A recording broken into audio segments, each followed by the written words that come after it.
పితా పుత్ర పవిత్రాత్మ నామమున ఆమెన్.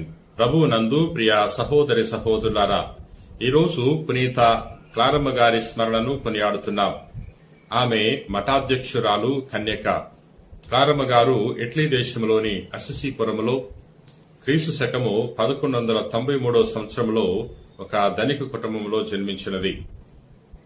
అసిసిపురములో ఉన్న పునీత జార్జ్ గారి యొక్క దేవాలయంలో పునీత ఫ్రాన్సిస్ గారు చేసిన ప్రసంగాలను ఆమె ఆలకించి ఆకర్షితురాలైంది. తాను కూడా పేదరిక జీవితాన్ని జీవించాలి అని నిర్ణయించుకున్నది. ఫ్రాన్సిస్ గారి యొక్క సలహా మేరకు ఆమె పేదరిక జీవితాన్ని జీవించడానికి మాటపట్టు స్వీకరించినది.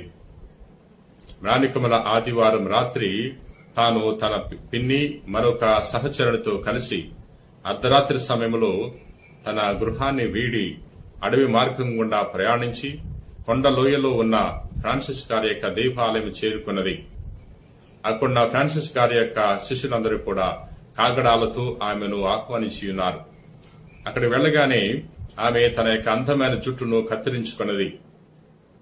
తన యొక్క విలువైన దుస్తులను తీసివేసి ఆమె అతి సాధారణమైన దుస్తులు ధరించి ఉన్నది.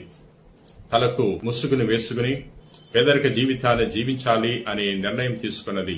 మాటపట్టు స్వీకరించినది. ప్రియ సహోదరి సహోదరులారా, ఆమె ధనికురాలైన క్రీస్తు కొరకు పేదరిక జీవితం జీవించాలని తాను నిర్ణయించుకుంది.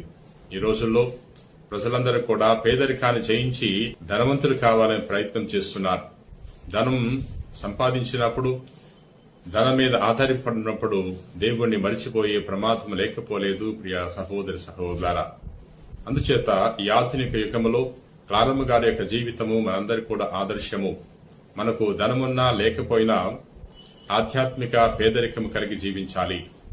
అంటే దేవుని మీద ఆధారపడి జీవించడం నేర్చుకోవాలి. ప్రియ సహోదరి సహోదరులారా, ప్రార్థన చేసుకుందాం.